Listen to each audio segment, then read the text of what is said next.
Yeah, not every day you see that stuff. Boeing 747 escorted the runway in Hong Kong airport straight into the water. Well, at least partially. Now it's dismantled, demolished. Luckily, it was not a passenger jet. It is the cargo airline Cargo Air ACT as it is written on the fuselage. Some more images you might see here. Luckily, the cockpit of this airplane is pretty much high, and that saved the lives of the crew. All of them are okay and haven't sustained injuries, unlike this airplane. On the bottom here you can see the part of the emergency slide, and here is one more picture showing how big it really is. Just from this small pack, with the help of the compressed air, it inflates and it reached even the shore. So the crew escaped not to the water but straight towards land, landing operation. From the other side it was also inflated but later on deflated. I wonder why. Maybe it was punctured by debris or rescue team decided to put it down. Here's one more image, definitely shows the bridge from the airplane to the shore.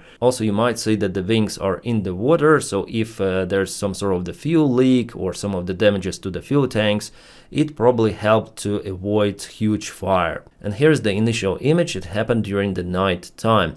I wonder what was on board of this cargo plane. And yeah, the fire team didn't cut the aft part of the airplane to rescue someone. It just happened like that. The tail separated because of the heavy loads upon the aircraft ditching into the ocean. There is the former that forms the construction of the airplane, and it looks like it's been cut. Usually if some sort of the separation happens, it happens like that, right at the border of this force element, bulkheads or formers. So what had happened, according to the Breaking Aviation News channel, the Air ACT Boeing 747-400 has skidded off the runway after landing at Hong Kong Airport. Hong Kong, yeah, I hope I spell it correctly. Reports say that the aircraft struck a ground service vehicle, shearing off one of its wheels before coming to rest with its nose over the sea wall.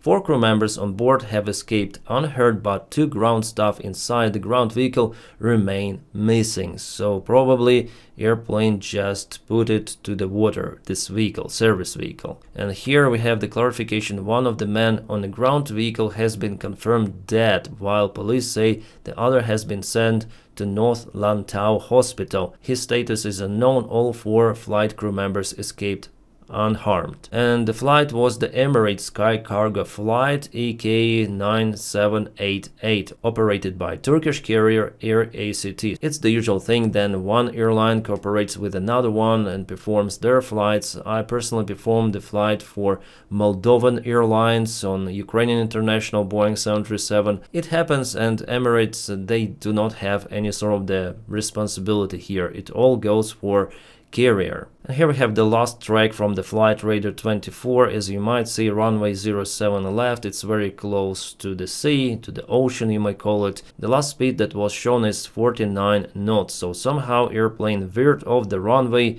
to the side. By the way, there was no cargo on board according to the latest information. The registration of the airplane is TCACF. Well, according to the Aviation Herald website, the aircraft slowed down to around 100 knots over the ground normally, but then began veer left of the runway, broke through the airport perimeter fence. So the ground handling vehicle was at the airport perimeter close to the same runway and was just unlucky to be on the way of this aircraft. Well, by the time I'm recording this video, it's hard to tell how many people died in that vehicle. Here they say 2 people died, but before I told you one was unalived and the other one was delivered to hospital. So at this stage, yeah, it's hard to tell, and definitely they were unlucky to be at this specific spot. I think it's the weather factor and pilots' inability to handle the situation with gusts of the wind, because the weather reports say that the wind was 4, maximum 21 gusts. It's kind of interesting, yes. As you might see, the wind was pretty much stable, then increased rapidly just by the time of the landing,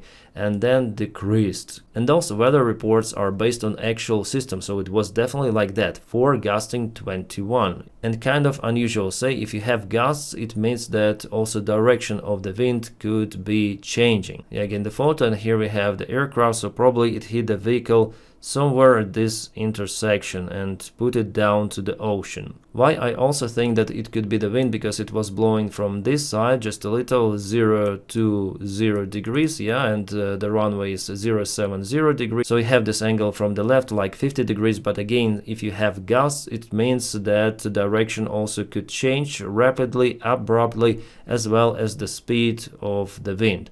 And let me draw the airplane. Yeah, I'm very bad at drawing, especially with the mouse. So for example, this is the plane, those are the wings, and this is the vertical stabilizer. Here we have horizontal stabilizer. So if you have wind blowing from this direction, it blows directly to your vertical stabilizer, deflecting the aircraft to the left. And that is what exactly happened over here. In this case, you have to deflect your flight control surfaces to compensate this moment, but at some speed, those surfaces are not effective any longer, and you have to control the direction of the airplane with the tiller. And as you see here, the airplane landed, it slowed down to 100 knots, which is a relatively high speed still, but it was enough for the flight controls to be less effective, and at this stage pilots should have controlled direction with nose wheel steering more, yeah?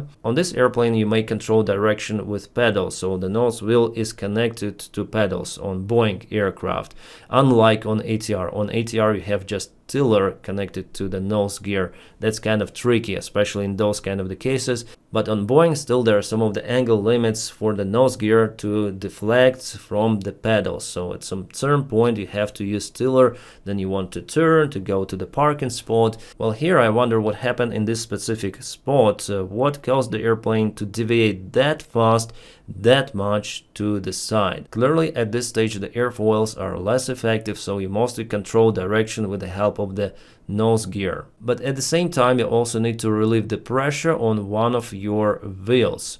Again, I'm drawing you some sort of the aircraft. Again, I'm saying that I'm very bad at drawing. So we're looking at the airplane booty, yeah? We're looking from behind towards the airplane, and the wind is coming from this side like it happened here. So you have this deviation moment to the left, yeah, it's already said, but also you have more lift created on this part of the wing, and it creates this kind of the moment. So this will press more than this one, and also help the aircraft to deviate from the trajectory to the same direction. So what you have to do is to kill this component of extra lift. Yes, then you touch down immediately. There should be ground spoilers deployed together with flight spoilers. Altogether they kill the lift.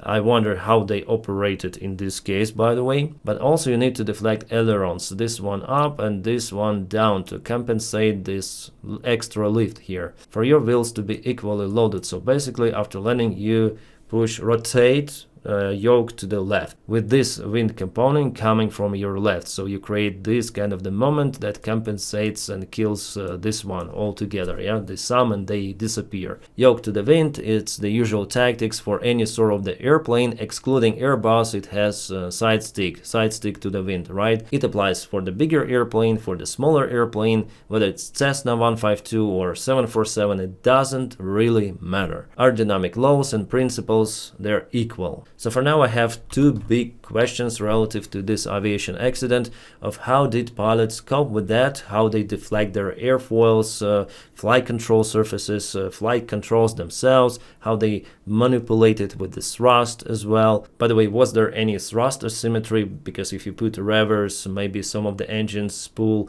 for the reverse thrust later than others, or maybe some reverse was deactivated on some of the engine. It also could be. In this case you will also have this yaw extra moment, which also you need to compensate. And another big question of mine is were there any sort of the technical issues with the steering of the airplane, nose gear, hydraulic system, something like that? Well, I'm happy for the flight crew, they're okay, they survived, they're uninjured, but the vehicle, this airport handling vehicle with those couple of people inside, definitely wrong place, wrong time. Oh, who would have thought that they could be kicked to the ocean by 747? Yeah, this probability is not even 1 in a million, but maybe 1 in a billion, trillion, I don't know, but it happened. Also, the wind itself increased at this particular time for landing.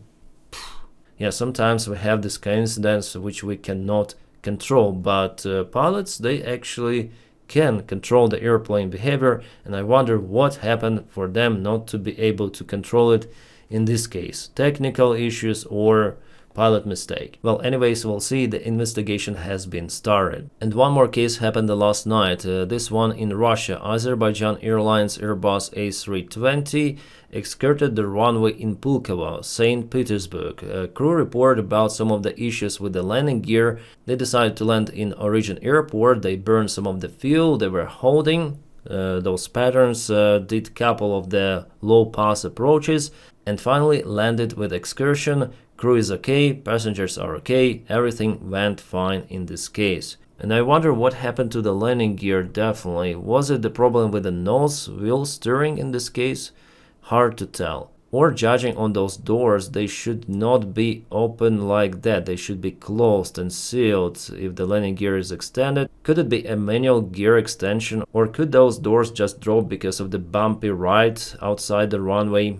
I don't know. And by the way, you might remember the same livery, it's Azul Airlines. So you might remember also Embraer 190 of the same airline that was shut down by the Russian air defense. So recently Putin, president of Russia, already confirmed that it was the Russian air defense that did it. Immediately the day when it happened, I recorded the video saying that definitely the airplane was shut down. And now we have the confirmation from Russia. The Russian top officials and all of those bots who were writing comments that no, it wasn't the Russian missile. Well, I can show you this finger, but I will not. Alright guys, those were the main aviation news for today. Thanks for watching. Hope you have a great time, safe flights, and ciao.